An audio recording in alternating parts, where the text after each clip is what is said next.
라디오를 듣고 계신 자매님들, 준비되셨습니까? 이제 이 추악한 진실을 낱낱이 파헤쳐 볼까요? 제 이름은 미자입니다. 올해로 딱 60세, 환갑이 되었습니다. 흔히들 이 육순의 나이에는 마음을 비우고 자식과 손주들 곁에서 안분지족하며 황혼의 복을 누려야 한다고 책에서 가르칩니다.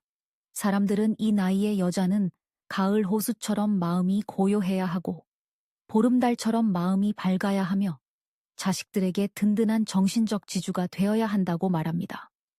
하지만 지금 저는 서울대학교 병원 중환자실 문 앞에 웅크리고 서 있습니다. 병원 복도에 살을 내는 듯한 추위 때문이 아니라 온몸을 갉아먹는 듯한 치욕스러움 때문에 떨고 있습니다. 제 몸에는 평소 티타임에 입고 나가던 비단 한복이 아니라 소독약 냄새와 경멸의 냄새가 밴 꼬질꼬질하고 흐트러진 옷이 걸쳐져 있습니다. 정확히 30분 전, 눈에 넣어도 아프지 않을 제 유일한 친딸이 제 얼굴에 대고 손가락질하며 딱 한마디를 비명처럼 질렀습니다. 꺼져.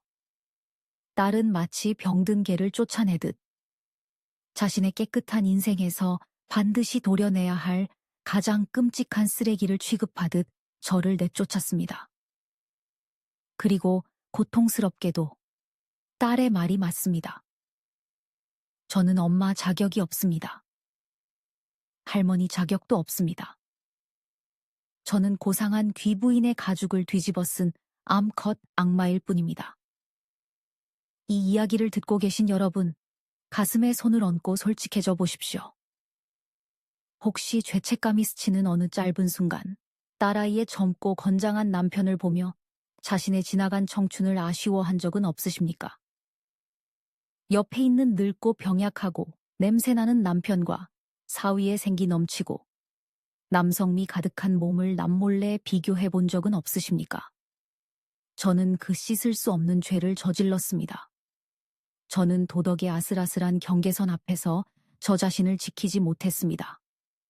저는 독사를 제 포근한 침대 위로 기어오르게 했고 그 독사가 치명적인 달콤한 말로 저를 휘감게 했으며 명예와 재산, 그리고 가장 신성한 모성애마저 집어삼키게 내버려 두었습니다. 이 모든 비극, 이 모든 파멸은 저기 순진무구한 분홍빛 방 안에 놓인 작고 보잘것없는 물건 하나에서 시작되었습니다.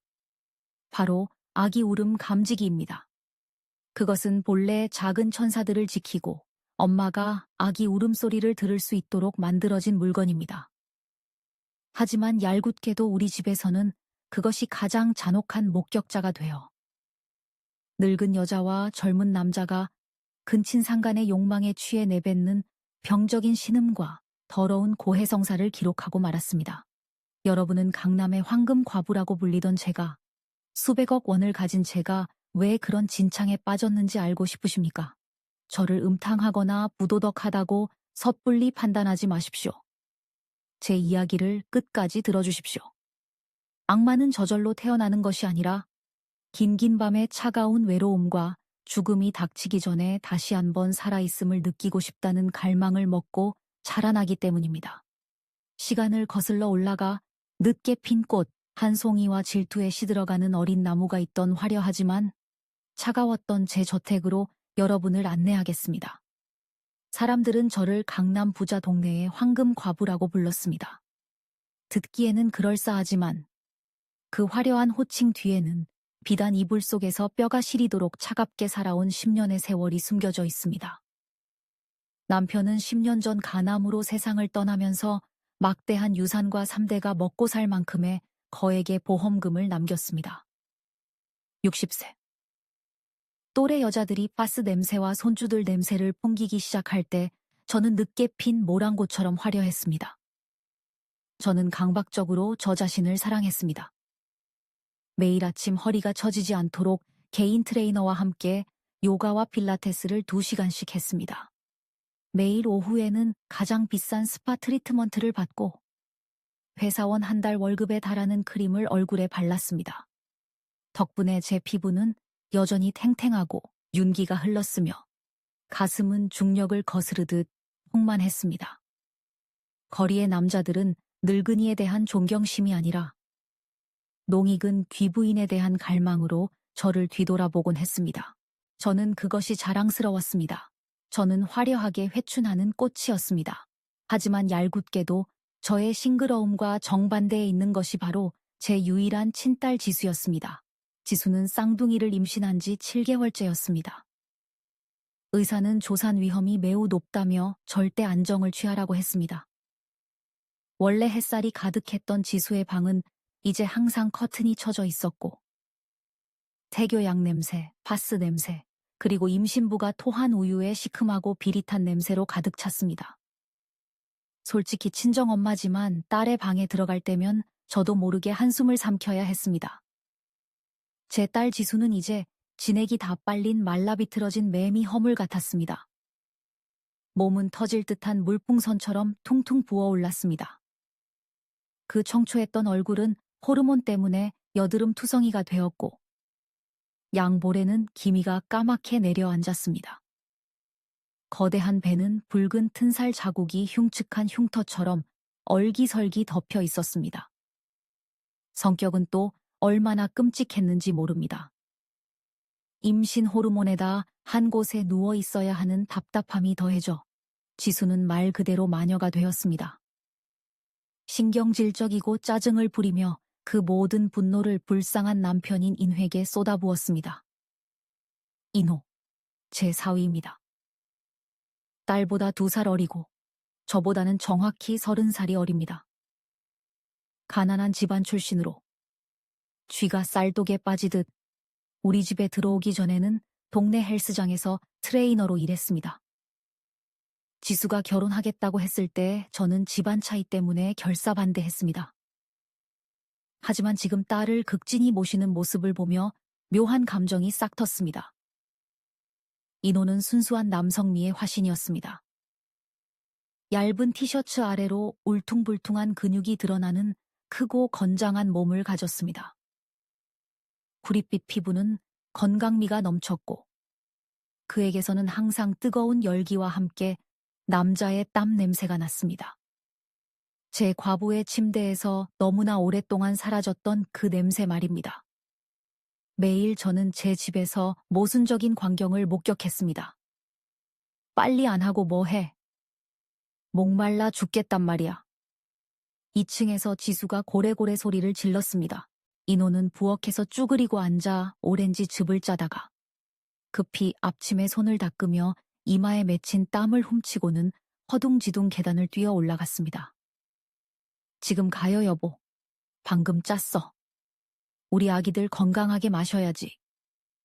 물컵을 들이밀자마자 지수는 턱을 치켜들었습니다. 또 쉬어 빠졌겠지. 당신은 무능한 것도 정도가 있어. 오렌지 짜는 것 하나 제대로 못해. 당신 얼굴만 봐도 입덧이 올라오니까 저리 비켜. 숨 좀 쉬게. 지수는 베개를 인회에게 던졌습니다. 그 거구의 사위는 고개를 숙이고 묵묵히 베개를 주워 아내의 등 뒤에 부드럽게 받쳐주며 여전히 다정한 목소리로 말했습니다. 미안해. 꿀을 조금 더 타올게. 저는 문가에 숨어서 그 모든 것을 지켜보았습니다. 제 마음속에서는 2가지 상반된 감정이 격렬하게 싸웠습니다. 한편으로는 인호가 불쌍했습니다. 건장한 체격의 근육질인 남자가 사회에서 활가해치거나 적어도 아내에게 존중받아야 마땅한데 대릴사위로 들어와 못생기고 표독스러운 아내의 무보수 하인 노릇을 하고 있었으니까요. 다른 한편으로는 그리고 이것이 가장 무서운 점인데 저는 질투를 느꼈습니다. 네, 저는 제 친딸을 질투했습니다. 인호가 몸을 굽혀 아내의 발을 닦아주는 모습을 보았습니다. 뜨거운 수건을 짤 때 그의 단단한 팔뚝에 핏줄이 솟았습니다. 넓은 어깨가 숨을 쉴 때마다 들썩였습니다. 땀에 젖은 그 듬직한 등판에 셔츠가 달라붙어 치명적으로 매혹적인 등 고울을 드러냈습니다. 왜일까요? 왜 지수처럼 망가지고 추하고 시든 여자가 저토록 생명력 넘치는 봄을 소유하고 있는 걸까요? 지수는 저 멋진 남자를 학대하고 부려먹을 권리가 있었습니다. 그럼 저는요? 저는 아름답고 돈도 많습니다.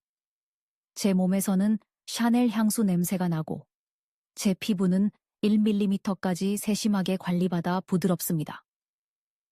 하지만 매일 밤 저는 넓고 차가운 방에서 혼자 자야 합니다. 아무도 제 다리를 주물러 주지 않고, 아무도 제 변덕을 받아주지 않으며, 아무도 남자의 천으로 저를 데워주지 않습니다. 그 비교는 날이 갈수록 커져서 마치 흰개미가 나무 기둥을 갉아먹듯 제 정신을 갉아먹었습니다. 이노가 복도에서 저를 스쳐 지나갈 때마다 그의 짙은 남성적인 냄새가 코를 찔러 제 심장을 엇박자로 뛰게 했습니다.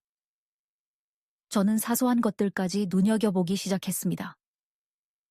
물을 벌컥벌컥 마실 때 섹시하게 움직이는 목젖, 20리터 생수통을 깃털처럼 가볍게 들어 올릴 때 불끈거리는 팔 근육, 아내에게 혼나고 났을 때의 그 슬프고 체념한 듯한 눈빛까지. 그 눈빛은 마치 상처 입은 짐승이 숨을 곳을 찾는 것 같았습니다. 그리고 제 안의 여자의 본능이 깨어나 그가 들어와 상처를 치유할 수 있는 포근한 동굴이 되고 싶다는 충동을 일으켰습니다. 저는 스스로 되뇌었습니다. 나는 그저 아들처럼 아끼는 거야. 나는 장모잖아. 하지만 이성은 그렇게 말해도 메말라 비틀어져 담비가 필요한 제 심장은 주인을 배신하는 박동을 쳤습니다. 저는 집에서의 옷차림을 바꾸기 시작했습니다. 얌전한 실내복 대신 이노가 있을 때는 좀 더 얇고 가슴이 깊게 파인 실크 원피스를 입기 시작했습니다. 저는 사소한 일로 그에게 부탁할 핑계를 만들었습니다. 이노 서방, 내 방 전구가 나갔는데 좀 갈아줄 수 있나? 이노 서방, 와인병 뚜껑이 너무 꽉 끼어서 내 손목 힘으로는 안 열리네. 그럴 때마다 저는 그를 더 가까이에서 볼 수 있었고 우연을 가장해 그의 손을 살짝 세우칠 수 있었으며 젊은 청년의 눈에 스치는 당황스러움을 볼 수 있었습니다. 저는 주유소 옆에서 불장난하고 있었지만 그 욕망의 불꽃은 너무나 따뜻하고 매혹적이어서 도저히 멈출 수가 없었습니다. 그리고 운명의 그날 밤, 고요한 밤의 신음 하나로 도덕의 경계선이 완전히 무너졌습니다. 7월 중순의 어느 무더운 여름밤이었습니다. 공기는 습하고 무거워 밖에서뿐만 아니라 집 안에서도 폭풍우가 몰아칠 것 같은 예감을 주었습니다. 시계는 새벽 2시를 가리키고 있었습니다.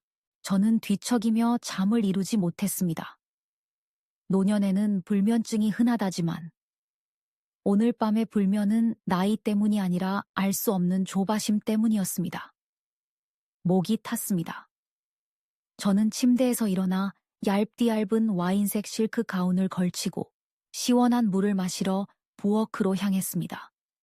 저택 전체가 고요한 어둠에 잠겨 있었고 복대는 희미한 수면등 불빛만 새어나왔습니다. 에어컨 돌아가는 소리가 웅웅거리며 공간을 더욱 적막하게 만들었습니다. 1층 공용 화장실을 지날 때였습니다.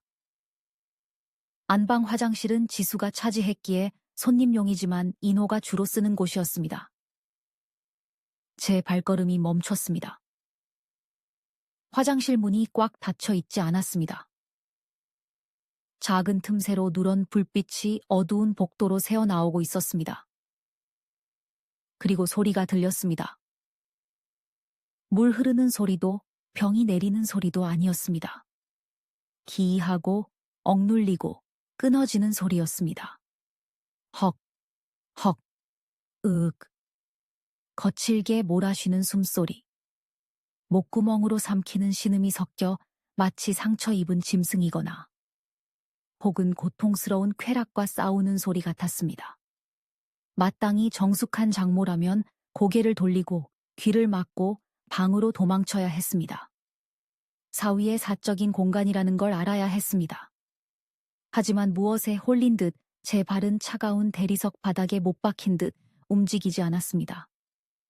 여자의 빌어먹을 호기심, 아니 정확히는 은밀한 갈망이 저를 부추겼습니다. 저는 숨을 죽이고 문틈으로 눈을 가져다 댔습니다. 아내 광경이 제 눈을 찔렀고 망막을 태워버렸습니다. 인호가 거울 앞에 서서 문을 등지고 있었습니다. 상의는 입지 않았습니다. 땀에 젖은 넓은 구릿빛 등 꿈틀거리는 근육들이 하반신 앞쪽에서 움직이는 손의 리듬에 따라 수축했습니다. 그는 스스로 해결하고 있었습니다.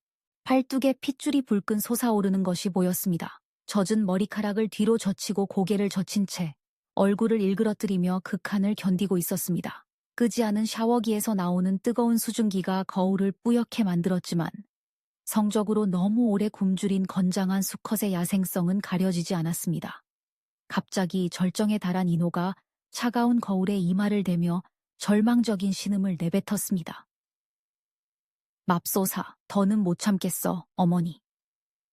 심장이 멈추는 것 같았습니다. 어머니라고 불렀나? 돌아가신 친어머니를 찾는 건가? 아니면 나를 부르는 건가? 아니면 그저 무의식적인 비명인가? 이성은 소리쳤습니다. 미자, 도망쳐. 이건 상상 속의 근친상간이야. 사위가 그러는 걸 훔쳐보다니. 하지만 제 다리는 움직이지 않았습니다. 머릿속에 위험한 궤변이 떠올랐습니다. 내 사위는 30대, 혈기왕성한 나이야. 아내는 잠자리를 거부하고 매일 구박만 해. 남자인데 생리적 욕구가 있겠지. 집에서 해결 못하면 혹시 밖에서 딴짓이라도 하면 어쩌지. 업소 여자를 찾았다가 병이라도 옮겨와서 내 딸에게 아직 태어나지도 않은 손주들에게 옮기면 어쩌지. 아니면 바람이 나서 지수를 버리면. 안 돼. 내가 막아야 해. 나는 엄마니까 이 가정을 지켜야 해. 그 고상한 핑계를 대며 저는 미친 짓을 저질렀습니다. 손을 들어 나무 문을 가볍게 두드렸습니다. 똑똑. 안에서 소리가 뚝 끊겼습니다. 인호가 쏘스라치게 놀라 뒤를 돌아보며 붉게 상기된 얼굴로 급히 수건을 집어 몸을 가렸습니다. 누구세요? 그의 목소리가 떨렸습니다. 저는 문을 살짝 밀고 들어갔습니다. 어른으로서 태어난 척하려 했지만 그의 젖고 벌거벗은 몸을 훑는 제 눈빛은 당혹감을 감추지 못했습니다. 장모다. 물 마시러 내려왔는데 불이 켜져 있길래. 인호는 그 자리에 얼어붙어 수치심에 고개를 푹 숙였습니다. 나쁜 짓을 하다 들킨 아이 같았습니다. 장모님, 죄송합니다. 제가 꾸짖거나 혐오감을 드러내는 대신 저는 그에게 다가갔습니다. 좁은 욕실 안 그에게서 뿜어져 나오는 땀 냄새와 짙은 남성 호르몬 냄새가 제 후각을 찔러 머리가 어질했습니다. 딱 한 것, 저는 한숨을 쉬었습니다. 목소리가 묘하게 부드러워졌습니다. 아내가 임신해서 성격도 예민하고 챙겨주지도 못하니 많이 답답했겠구나. 제 말은 인호의 감정적인 급소를 찔렀습니다. 그의 눈에서 수치심이 사라지고 대신 서러움이 터져 나왔습니다. 그가 갑자기 무릎을 꿇고 제 허리를 껴안으며 배에 얼굴을 묻고 흐느꼈습니다. 장모님, 저 너무 힘들어요. 남자인데 이 집 개만도 못한 취급을 받아요. 아내는 저를 무시하고 멸시해요. 저도 사랑받고 싶어요. 터져버릴 것 같아요. 제 몸이 굳었습니다. 땀에 젖은 그의 뜨거운 손이 얇은 실크 너머로 제 잘록한 허리를 꽉 움켜쥐고 있었습니다. 뜨거운 숨결이 아랫배에 닿았습니다. 그의 눈물이 제 옷을 적셨습니다. 마땅히 그를 밀쳐내야 했습니다. 하지만 아니었습니다. 제 손은 저절로 올라가 젖은 그의 머리카락 사이로 들어가 부드럽게 쓰다듬었습니다. 그만해라. 장모가 있자네니. 내가 다 안다. 내가 널 아낀다. 그 순간 장모와 사위의 경계는 지워졌습니다. 그는 더 이상 제 딸의 남편이 아니었습니다. 제 발 아래 무릎 꿇고 저를 숭배하며 위로를 갈구하는 젊고 굶주린 남자일 뿐이었습니다. 그리고 저는 깨달았습니다. 제가 떨고 있다는 것을요. 두려움 때문이 아니라 온몸으로 퍼지는 어두운 흥분 때문이었습니다. 욕망이라는 독사가 제 이성을 옥죄기 시작했습니다. 저는 그렇게 서서 그가 안도록 내버려 두었고, 그의 천이 제게 옮겨오는 것을 느끼며 스스로 그를 구원하고 있다고 합리화했지만, 사실은 스스로 지옥으로 걸어 들어가고 있었습니다.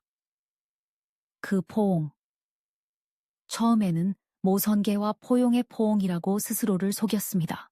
하지만 몇 초 뒤 산전수전 다 겪은 여자의 본능은 그 변질된 의미를 알아차렸습니다. 이노의 손은 그저 허리를 잡고 의지하는 데서 멈추지 않았습니다. 크고 거친 손가락들이 움직이기 시작했습니다. 얇디 얇은 잠옷 위로 제 허리선을 따라 미끄러지듯 움직이더니 대담하게 엉덩이로 내려갔습니다. 그가 고개를 들었습니다. 조금 전 눈물 젖은 눈은 이제 다른 불꽃으로 타오르고 있었습니다. 적나라한 욕망의 불꽃이었습니다. 장모님. 이노가 갈라진 목소리로 속삭이며 뜨거운 숨을 제 목덜미에 불어넣었습니다. 왜죠? 왜 하늘은 이렇게 불공평한가요? 왜 장모님은 이렇게 젊고 매혹적인데 제 아내는? 그는 말끝을 흐렸지만 무슨 뜻인지 알았습니다. 그리고 가슴 아프게도 그 잔인한 비교가 제 허영심을 자극했습니다. 이노가 천천히 일어났습니다. 저보다 머리 하나는 더 큰 그가 거대한 탑처럼 제 시야를 가로막았습니다. 그가 고개를 숙여 제 목덜미의 움푹한 곳에 코를 박고 마치 오랫동안 끊었던 아편 냄새를 맡는 중독자처럼 깊게 숨을 들이마셨습니다. 장모님 향기가 너무 좋아요. 제스민 향기, 고상하고 깨끗해요. 그는 신음했습니다. 제 아내랑 달라요. 아내는 온몸에서 바스 냄새, 토한 우유 냄새만 나요. 병균 냄새가 나서 가까이 가기도 싫어요. 하지만 장모님은 달라요. 장모님 곁에 있으면 살아있는 것 같아요. 그의 한마디 한마디가 꿀처럼 귀에 흘러들었지만 그것은 비소가 섞인 꿀이었습니다. 그가 제 뺨에 손을 대고 수천만 원짜리 크림으로 관리한 피부를 엄지로 쓰다듬었습니다. 세상에, 이것 좀 보세요. 장모님 허리가 임신 전 지수보다 더 가늘어요. 피부는 20살 처녀보다 더 고와요. 장인어른은 이런 장모님을 얻었으니 세상에서 제일 행복한 남자였을 겁니다. 제가 20년만 일찍 장모님을 만났더라면 그 만약이라는 말 한마디가 저의 마지막 방어벽을 완전히 무너뜨렸습니다. 20년. 아픈 남편 곁에서 청춘을 묻고 그 후 10년을 과부로 외롭게 지낸 세월이었습니다. 집안의 어른으로 존경받는 것이 아니라 진짜 여자로서 누군가에게 갈망받고 칭찬받고 싶었습니다. 이노가 더 낮게 몸을 숙였습니다. 그의 입술이 제 귓바퀴에 살짝 닿았습니다. 전류가 등골을 타고 흘러 손발에 힘이 풀렸습니다. 장모님, 도와주세요. 딱 한 번만요. 지수한테는 피해 안 가게 할게요. 저도 풀어야죠. 그래야 아내를 돌볼 힘이 생기죠. 장모님도 제가 밖에 나가서 딴 여자 만나고 병 옮겨오는 거 싫으시잖아요. 궤변. 제가 들어본 중 가장 뻔뻔한 궤변이었습니다. 하지만 그때 제 뇌는 마비되었습니다. 저는 다가올 추잡한 행동을 정당화하기 위해 그 싸구려 핑계를 구명조끼처럼 붙잡았습니다. 그래, 내 말이 맞다. 밖은 위험해. 내가 도와주마. 인호는 제 말이 끝나기도 전에 저를 번쩍 안아 올렸습니다. 헝겊 인형을 들듯 가벼웠습니다. 놀라서 소리를 지르려 했지만 그가 거칠게 입술을 덮쳐 막았습니다. 그의 입술은 뜨거웠고 혀는 난폭했으며 땀의 짠맛과 금지된 욕망의 단맛이 섞여 있었습니다. 그는 저를 제 방으로 데려가지도 않았고 부부 침실로 들어갈 엄두도 내지 못했습니다. 거실에 있는 값비싼 이탈리아제 소가죽 소파 위에 저를 눕혔습니다. 넓은 저택의 어둑한 어둠 속. 바로 2층에서 제 친딸 지수가 만삭의 몸으로 잠들어 있는 동안 저는 1층에서 사위가 제 실크 가운을 벗기도록 내버려 두었습니다. 맨살이 차가운 가죽 소파에 닿자 몸이 떨렸습니다. 하지만 곧바로 화로처럼 뜨거운 인호의 몸이 저를 덮었습니다. 죄책감이 극도로 치솟았지만 그 죄책감이야말로 가장 강력한 촉매제였습니다. 심장이 미친 듯이 뛰고 피가 끓어올랐습니다. 잘못된 일이라는 걸 알았습니다. 딸을 배신하는 일이라는 걸 알았습니다.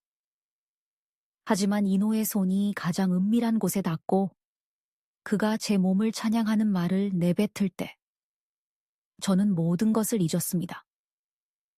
장모님 너무 아름다워요. 걸작이에요. 저는 사막에서 오아시스를 만난 목마른 사람 같았습니다. 허리를 휘며 그를 받아들였습니다.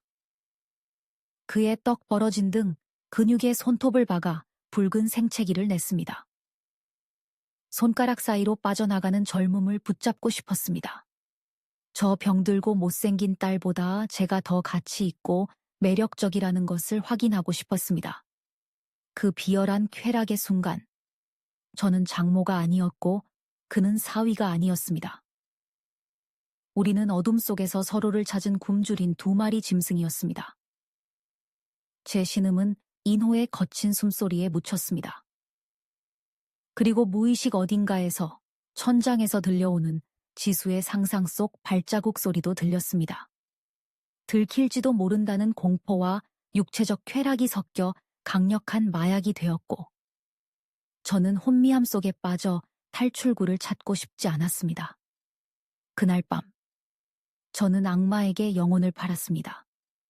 그리고 이 달콤한 독약의 대가를 남은 평생 치르게 될 줄은 꿈에도 몰랐습니다. 거실 소파에서의 첫날 밤이 억눌린 욕망의 폭발로 인한 사고였다면 그 후의 날들은 의식적인 선택이었습니다. 비열하고 중독적인 선택 말입니다. 그날 밤이 지나면 자책과 후회에 시달릴 줄 알았습니다. 인호를 피해 다니고 딸의 방문 앞에 무릎 꿇고 참회할 줄 알았습니다. 하지만 아니었습니다. 제 안의 악마가 완전히 눈을 떴습니다. 후회 대신 저는 흥분을 느꼈습니다. 큰 도둑질을 흔적 없이 해낸 도둑처럼 떨리는 흥분이었습니다. 인호와 저는 지수의 코앞에서 불륜을 저지르기 시작했습니다. 넓은 저택의 구석구석. 긴 복도는 우리의 스릴 넘치는 숨바꼭질 무대가 되었습니다. 지수가 낮잠을 잘 때, 밀폐된 방에서 태블릿으로 영화를 볼 때, 심지어 2층에서 허리가 아프다며 신음할 때, 아래층 부엌, 세탁실, 차고에서 그 어미와 남편은 서로 엉켜 있었습니다. 하지만 인호의 타락은 거기서 멈추지 않았습니다. 그는 기괴하고 병적인 취향을 드러내기 시작했고 산전수전 다 겪은 저조차 소름이 끼쳤지만 결국 최면에 걸린 어린 양처럼 순종했습니다. 장모님. 인호가 어느 날 오후 거실에서 꽃꽂이하는 제 귓가에 속삭였습니다. 허리를 감싸고 슬쩍 주무르며 말했습니다. 오늘은 장소를 바꿔요. 저 방에서 하고 싶어요. 그가 2층 복도 끝을 턱으로 가리켰습니다. 나의 천사들이라고 새겨진 나무 팻말이 걸린 우윳빛 문. 그곳은 지수가 한 달 내내 침대에 누워 인부들을 지시하며 꾸민 아기방이었습니다. 곧 태어날 쌍둥이를 위한 방이었습니다. 저는 경악했습니다. 애들 방에서. 안 돼. 인호야. 거긴 신성한 곳이야. 미쳤어. 미쳐야 재밌죠. 인호가 사악한 미소를 지으며 입꼬리를 올렸습니다. 그가 얼굴을 가까이 대고 뜨거운 입김을 불어넣었습니다. 장모님은 흥분되지 않아요. 손주들 요람 옆에서 하는 거요. 우리가 그 방의 기운을 터주는 거예요. 사랑으로 채워주는 거죠. 그리고 저란 여자는, 그 천박한 외할미는 고개를 끄덕였습니다. 아기 방은 연분홍색과 파스텔톤 파란색으로 꾸며져 있었습니다. 벽에는 하얀 구름과 반짝이는 별이 그려져 있었고, 구석에는 곰, 토끼, 코끼리 인형들이 쌓여 있었습니다. 그 까만 플라스틱 눈동자들이 우리를 빤히 쳐다보는 것 같았습니다. 방 한가운데에는 푹신한 매트리스가 깔린 하얀 요람 2개가 아기들을 기다리고 있었습니다. 방 안에는 아기 섬유 유연제 냄새, 새 가구 냄새, 순수한 냄새가 가득했습니다. 그런데 우리는 그곳에 들어가 가장 더러운 짓을 벌였습니다. 인호는 문을 잠갔습니다. 바로 덮치지 않았습니다. 그는 지수의 옷장으로 갔습니다. 딸이 출산 준비물과 산후 옷을 넣어둔 곳이었습니다. 그는 연분홍색 실크 잠옷을 꺼냈습니다. 지수가 만삭 사진을 찍으려다 몸이 너무 부어 입지 못한 옷이었습니다. 이거 입으세요. 인호가 명령하듯 말했습니다. 눈이 기이하게 번뜩였습니다. 이건 지수 옷이잖아.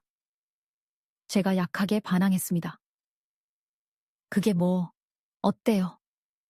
제 안에는 하마가 비단을 두른 것 같던데 장모님이 입으니까 진짜 여왕 같네요. 입으세요. 제 꿈속의 아내를 보여주세요. 그 치명적인 칭찬이 또다시 저를 무너뜨렸습니다. 저는 떨리는 손으로 제 옷을 벗고 딸의 옷을 걸쳤습니다. 옷은 잘 관리된 제 몸에 딱 맞았고 지금의 제 딸은 가질 수 없는 곡선을 드러냈습니다. 인호가 침을 꿀꺽 삼켰습니다. 그가 달려들어 요람 사이에 깔린 부드러운 양털 러그 위로 저를 밀어 넘어뜨렸습니다. 해질녘 커튼 사이로 들어오는 어스름한 빛 속에서 순진한 인형들 사이에서 인호는 인륜을 짓밟았습니다. 그는 저를 여보 마누라라고 불렀습니다. 지수의 튼살 크림을 제 몸에 바르게 하고 장모의 몸에서 아내의 냄새를 맡으려 했습니다. 그 변태적인 행동에 구역질이 나야 정상이었습니다. 하지만 끔찍한 진실은 제가 비정상적이고 병적인 질투심을 느끼기 시작했다는 것입니다. 인호가 목에 키스하며 딸에 대해 독서를 퍼부었습니다. 이것 봐. 당신 피부는 이렇게 매끄럽고 향기로운데 위층에 있는 내 마누라는 엉망이야. 논바닥처럼 튼살을 보면 토할 것 같아. 나는 의무감으로 하는 거지 여자로서는 아무 감정 없어. 당신만이 내 여자야. 그 말을 듣고 딸을 가엾게 여기기는커녕 저는 어두운 통쾌함을 느꼈습니다. 승리감에 도취되었습니다. 저는 이 남자를 차지하기 위한 전쟁에서 딸을 이겼습니다. 환갑의 나이에도 임신과 출산으로 망가진 30대 딸보다 더 매력적이라는 것을 증명해냈으니까요. 저는 킬킬거리며 인호의 얼굴을 쓰다듬고 그의 잔인함에 동조했습니다. 쯧, 흉보지 마. 불쌍하잖아. 내 아이를 가진 몸인데. 아이 같은 소리 하네. 인호가 코웃음 쳤습니다. 낳자마자 쫓아낼 거야. 이혼할 거야. 그리고 우리 유럽으로 가자. 파리에서 신혼부부처럼 사는 거야. 자기 돈 많잖아, 그치? 걔가 뭐가 필요해? 젊고 건장한 연하남과 서구에서 자유롭게 사는 환상. 그 환상이 제 눈을 완전히 멀게 했습니다. 저는 그를 꽉 껴안고 태어날 손주들의 요란 발치에서 신음했습니다. 그래, 유럽 가자. 엄마가 다 책임질게. 나만 사랑해주면 돼. 우리는 서로 엉켜 욕망과 비열한 계획에 취해 있었고 천벌이 머리 위에서 기다리고 있다는 사실은 까맣게 몰랐습니다. 우리는 그 방이 가장 은밀하고 안전한 곳, 죄인들의 성지라고 생각했습니다. 하지만 지수에 넘치는 모성애가 그 방을 죽음의 덫으로 만들 줄은 꿈에도 몰랐습니다. 그날 아침, 지수는 아기를 멀리서도 지켜보기 위해 몰래 새 장비를 설치해 두었습니다. 아주 작고 선명한 카메라와 양방향 소리 감지 기능이 있는 기계를 곰 인형들 사이에 교묘하게 숨겨두었습니다. 최신형 베이비 모니터였습니다. 그리고 오늘 낮 지수가 수면제를 먹고 잠자리에 들었을 때 우연인지 운명의 장난인지 그 모니터를 켜서 침대 머리맡에 두었습니다. 진짜 악몽이 시작될 준비가 되었습니다. 운명의 화요일 낮이었습니다. 밖은 매미 소리가 고막을 찢을 듯 울려대고 햇볕이 쨍쨍했지만 굳게 닫힌 저택 안은 소름 끼치도록 시원하고 조용했습니다. 지수는 막 수면제와 종합 비타민을 먹었습니다. 두통과 허리 통증을 잊고 깊게 자고 싶다고 했습니다. 헌신적인 엄마인 척하는 저는 직접 약을 챙겨주고 이불을 덮어준 뒤 살금살금 문을 닫고 나왔습니다. 지수방의 문고리가 잠기는 소리가 나자마자 계단 입구에 서 있던 인호가 저에게 윙크를 했습니다. 음탕한 의미가 담긴 윙크였습니다. 우리는 또다시 우리의 천국, 아기방으로 숨어들었습니다. 그날따라 인호는 평소보다 더 흥분해 있었습니다. 프랑스의 어느 노인과 젊은이 커플 기사를 봤다며 우리도 그렇게 살자고 했습니다. 그는 에어컨 바람에 살랑거리는 요람 아래 하얀 양털 레어그 위로 저를 밀어 눕혔습니다. 저는 여전히 딸의 실크 잠옷을 입고 머리카락을 흩뜨린 채 총애받는 여왕이 된 기분을 만끽하며 누워 있었습니다. 우리 주위에는 인형들이 침묵 속에 앉아 있었습니다. 구석에 큰 곰 인형, 선반 위 토끼 인형, 그리고 오늘 아침 제가 전혀 눈치채지 못한 선반 위에 놓인 짧은 안테나가 달린 하얀 달걀 모양의 기계까지. 지수가 해외 직구로 산 필립스 베이비 모니터였습니다. 음성인식 기능과 360도 회전 적외선 카메라가 달린 물건이었습니다. 얄궂게도 지수는 자기 전에 신호를 확인한다며 켜두었고 수신기는 딸의 귀에서 불과 수십 센티미터 떨어진 협탁 위에 놓여 있었습니다. 밀폐된 아기방에서 인호는 익숙한 음담 패설을 시작했습니다. 제 목에 키스하며 비웃듯 말했습니다. 장모님, 진짜 끝내주네요. 살결이 이렇게 탱탱하니 늙은 남편이 복상사할 만하죠. 그 양반, 이 음탕한 마누라 모시느라 꽤나 고생했겠어요. 저는 킬킬거리며 그의 어깨를 찰싹 때렸습니다. 앙탈을 부리는 척 즐기고 있었습니다. 요 녀석, 말하는 것 좀 봐. 그 양반 얘기는 하지 마, 흥 깨져. 인호는 저를 더 꽉 껴안으며 아내 이야기를 꺼낼 때 목소리가 표독스러워졌습니다. 진심이에요. 저 돼지 같은 거 애 낳으면 바로 이혼할 거예요. 여드름 투성이의 튼 배를 보면 구역질이 나요. 난 돈만 있으면 돼요. 재산 분할 받아서 당신이랑 유럽 갈 거야. 해변에 집 사고 매일 아침 이렇게 모실게요. 어때요? 좋아, 너무 좋아. 저는 눈을 감고 낙원을 상상하며 신음했습니다. 엄마 돈 많아? 엄마가 다 해줄게. 걔 버리고 나한테 와. 버려야죠. 못생기고 성질 더러운 여자를 누가 데리고 살아요. 당신이 최고야. 인호의 말이 적막한 공간에 또렷이 울려 퍼졌습니다.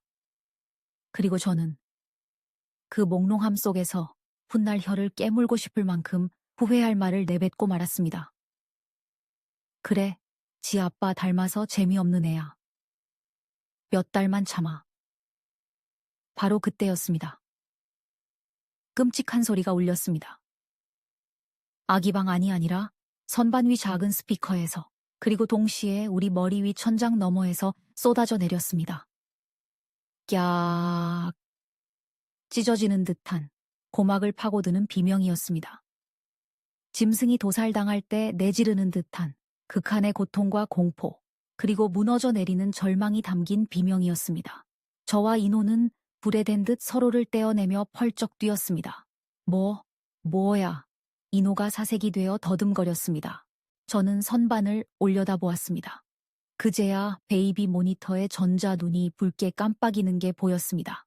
그 붉은 불빛은 악마의 눈, 아니 바닥에서 뒹구는 더러운 두 죄인을 노려보는 진실의 눈이었습니다. 맙소사, 베이비 모니터.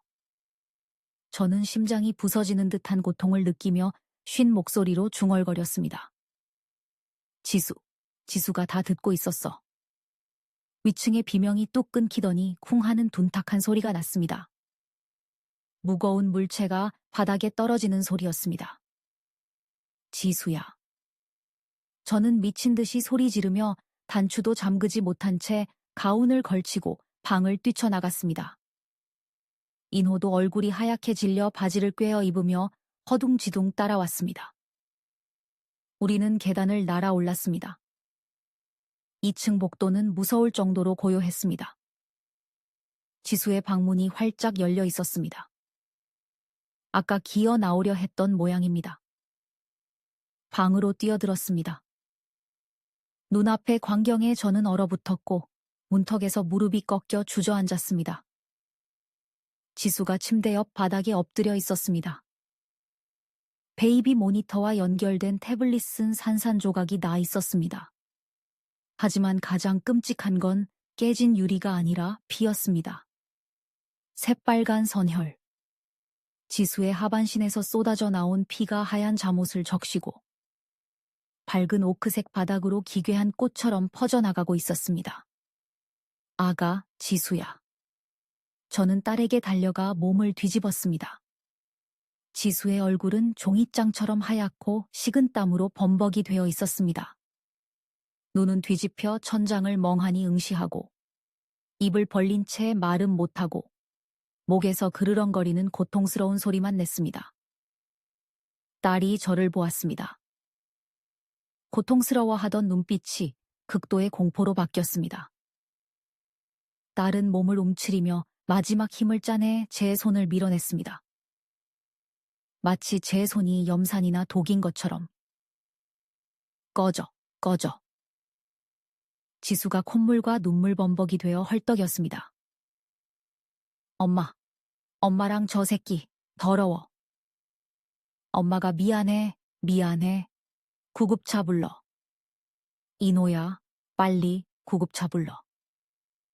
저는 미친 사람처럼 소리 지르며 딸의 다리 사이에서 쏟아지는 피를 막으려 떨리는 손을 댔습니다. 이노는 문가에 서서 전화기를 들고도 버튼을 누르지 않았습니다. 피 웅덩이와 죽어가는 아내, 위험에 빠진 뱃속 아이를 보고만 있었습니다.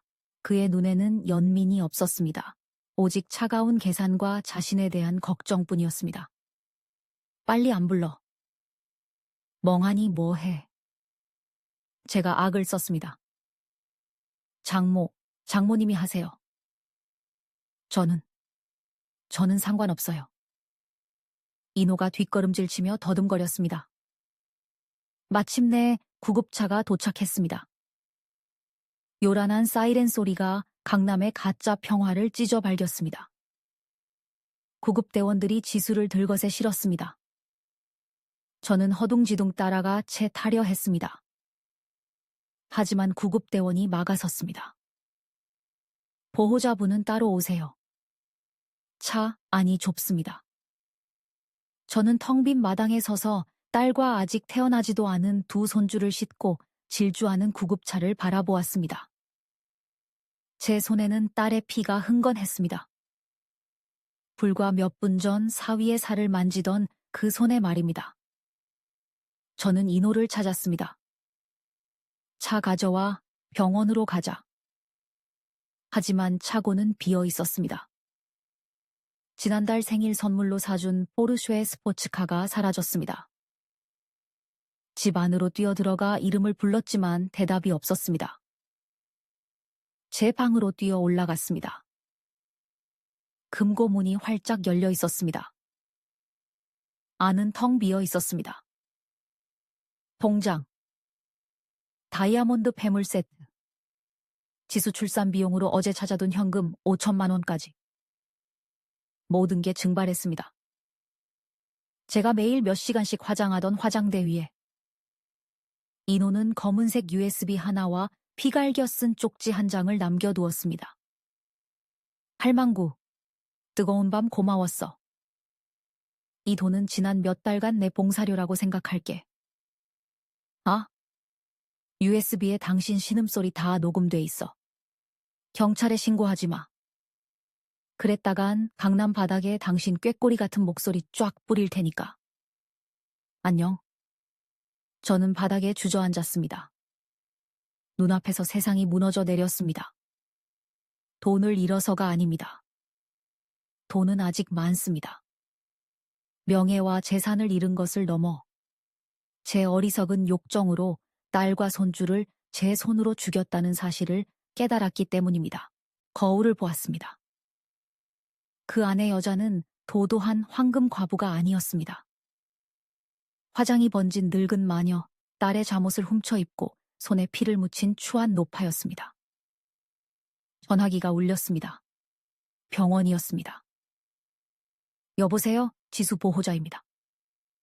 제 목소리가 깨져 나왔습니다. 박 여사님 되시죠? 당장 병원으로 오십시오. 환자가 위독합니다. 태아둘을 살리려면 긴급 수술 동의가 필요합니다. 하지만 마음의 준비를 하셔야 합니다. 태아 심박동이 너무 약합니다. 전화기를 떨어뜨렸습니다. 대가의 시간이 왔습니다. 상상했던 것보다 훨씬 비싼 대가였습니다. 저는 인호가 남긴 난장판 속 차가운 바닥에 주저앉았습니다. 텅 빈 금고가 제 어리석음을 비웃듯 입을 벌리고 있었습니다. 하지만 돈과 보석을 잃은 아픔은 앞으로 닥칠 일에 비하면 아무것도 아니었습니다. 저는 떨리는 손으로 화장대 위 검은 USB를 집어들었습니다. 돈을 요구하는 쪽지 옆에 누렇게 바랜 낡은 사진 한 장이 엎어져 있었습니다. 사진을 뒤집어 보았습니다. 찬물이 등골을 타고 흘러 머리카락이 곤두섰습니다. 사진 속에는 고생에 찌든 중년 여성이 10살쯤 되어 보이는 비쩍 마른 소년을 안고 있었습니다. 그 여자, 그 우울한 눈빛. 잊을 수가 없었습니다. 20년 전 우리 집에서 일하던 가정부 김 씨였습니다. 기억이 흑백 영화처럼 스쳐 지나갔습니다. 그해 제 나이 40, 오만함의 정점에 있을 때였습니다. 배서 술에 취해 화장실에서 생캐럿 다이아몬드 반지를 잃어버리고 기억을 못했습니다. 다음 날 아침 반지가 없자 저는 불같이 화를 냈습니다. 저는 김 씨가 훔쳤다고 몰아세웠습니다. 그녀가 무릎 꿇고 빌며 아들 목숨을 걸고 맹세했지만 저는 경찰을 불렀고 도둑년이라며 동네방네 소문을 내고 쫓아냈습니다. 사흘 뒤 김 씨의 시신이 강에서 발견되었습니다. 결백을 증명하겠다며 투신 자살한 것입니다. 10살 난 아들은 고아원으로 보내졌습니다. 저는 노트북에 USB를 꽂았습니다. 영상이 떴습니다. 화면에 인호의 얼굴이 나타났습니다. 순종적이고 사랑에 빠진 사위의 얼굴도 어둠 속 정부의 음탕한 얼굴도 아니었습니다. 사형 선고를 내리는 판사처럼 차갑고 증오에 찬 얼굴이었습니다. 안녕 미자씨. 영상 속 인호가 입꼬리를 비틀며 웃었습니다. 손에는 제가 잃어버린 줄 알았던 3캐럿 다이아몬드 반지가 들려 있었습니다. 전당포나 어디선가 찾아낸 모양이었습니다. 아니, 그가 들어보인 것은 위패였습니다. 우리 엄마 기억나? 20년 전 당신이 죽음으로 몰고 간 불쌍한 김씨, 아줌마 말이야. 내가 그 시절 꼬마 인호야. 내가 20년을 와신 상담하며 운동하고 얼굴 고치고 외로운 늙은 여자 꼬시는 법을 배웠어. 오직 이날만을 위해서. 저는 비명을 지르지 않으려 입을 틀어 막았습니다. 그가 김씨 아들이라니. 내가 당신의 늙고 축 늘어진 몸뚱이를 탐냈다고 생각해? 영상 속 목소리가 구토물을 보듯 혐오스러워졌습니다. 당신 몸에 손댈 때마다, 돈 냄새와 가식 냄새가 진동하는 입에 키스할 때마다 화장실 가서 토했어. 역겨워 죽는 줄 알았다고. 하지만 엄마를 위해서 연기를 해야 했지. 뜨겁고 짠 눈물이 쏟아졌습니다. 제스민 향기, 가는 허리, 매혹적이라는 칭찬. 그 모든 게 각본이었습니다. 그는 저를 쓰레기 취급했는데 저는 제가 여왕인 줄 알았습니다. 내 목표는 돈만이 아니야. 인호가 날카로운 눈빛으로 말을 이었습니다. 당신이 모든 걸 잃게 하고 싶었어. 우리 엄마한테 그랬던 것처럼 가장 사랑하는 가족에게 경멸당하고 버림받는 기분을 느끼게 해주고 싶었어. 베이비 모니터. 내가 일부러 지수한테 설치하게 한 거야. 거기 있는 거 뻔히 알고 있었지. 당신 딸이 제 눈으로 친정엄마와 남편이 붙어먹는 꼴을 보게 하고 싶었어. 당신의 그 가식적인 명문가가 산산조각이 나길 원했다고. 화면이 꺼졌습니다. 저는 노트북을 닫아 벽에 집어 던졌습니다. 저는 고통과 절망 속에 울부짖었습니다. 인호가 저를 꽃뱀처럼 속인 게 아닙니다. 인과응보였습니다. 20년 만에 완벽한 사위의 탈을 쓰고 찾아온 업보였습니다. 그는 저의 천박함과 허영심, 악독함을 이용해 저를 생매장할 구덩이를 팠습니다. 저는 거짓말로 그의 어머니를 죽였습니다. 이제 그는 잔인한 진실로 제 영혼을 죽였습니다. 깊은 밤, 저는 서울대학교 병원으로 발을 질질 끌며 걸어갔습니다. 택시비 한 푼 없어 걸어야 했습니다. 명품 하이힐 굽이 부러져 절름발이처럼 걸었습니다. 밤바람이 얇은 실크 잠옷으로 파고들었습니다. 급하게 코트를 걸쳤지만 안에는 여전히 훔쳐 입은 딸의 잠옷이었습니다. 중환자실 문 앞에서 막 나오는 의사를 보았습니다. 선생님, 제 딸 지수 어떻게 됐나요? 제가 달려가 의사 가운을 붙잡았습니다. 의사는 저를 난처하고 경멸 섞인 눈으로 보았습니다. 아마 이 기막힌 응급 환자의 사연이 병원에 다 퍼진 모양입니다. 고비는 넘겼습니다. 자궁 파열로 출혈이 심해 적출 수술을 했습니다. 따님은 이제 아이를 가질 수 없습니다. 그리고 쌍둥이는 그가 머뭇거렸습니다. 28주 조산이라 호흡 부전이 심해 인큐베이터에 있습니다. 예후가 좋지 않아요.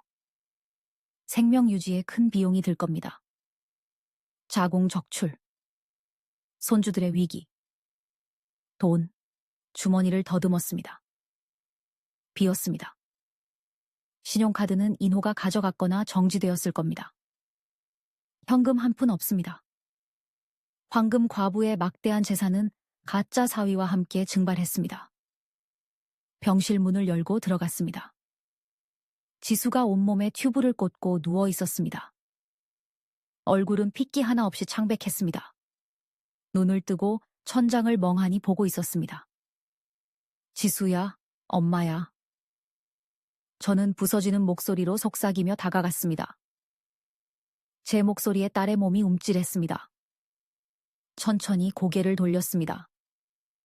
욕설이나 비명, 아니면 뺨이라도 맞을 각오를 했습니다.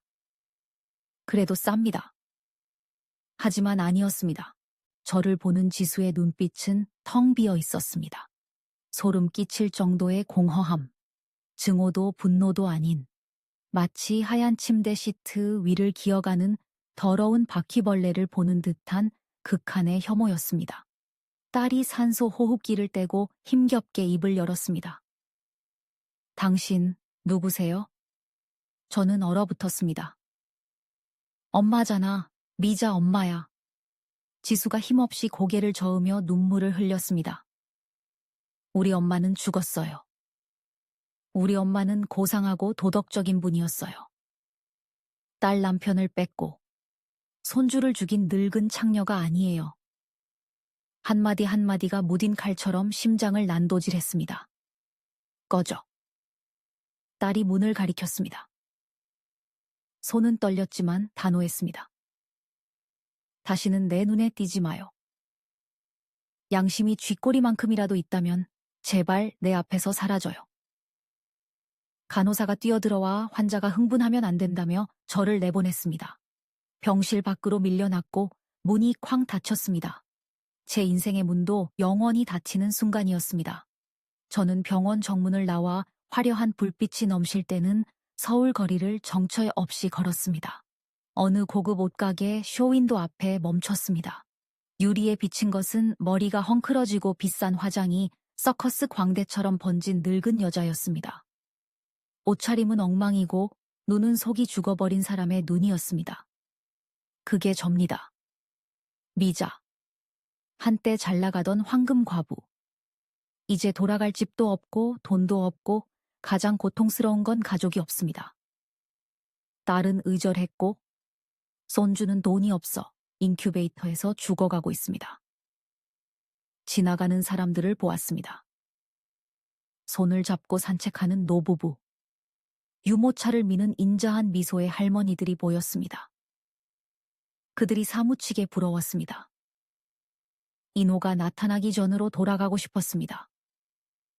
늙음을 소중히 여기고 품위를 지키고 그 평화로운 외로움에 만족할 줄 알았다면 이 지경은 되지 않았을 텐데. 자매님들. 저는 거울 속에 저에게 중얼거렸습니다. 검은 마스카라가 눈물에 번져 흉하게 흘러내렸습니다. 젊은 남자의 달콤한 말 믿지 마십시오. 죽어버린 청춘을 억지로 붙잡으려 하지 마십시오. 그리고 무엇보다 덕을 쌓고 사십시오. 인과응보는 절대 사람을 피해가지 않습니다. 20년이 늦을 수도 있지만 한번 찾아오면 가장 소중한 것을 모두 앗아갑니다. 저는 뒤를 돌아 제가 더 이상 속할 수 없는 세상의 화려한 불빛을 등지고 칠흑 같은 어둠 속 골목길로 터벅터벅 걸어 들어갔습니다. 어디선가 창문 틈으로 새어나오는 바람소리가 그 원망스러운 아기 울음 감지기에서 흘러나오던 아이의 울음소리처럼 들렸습니다.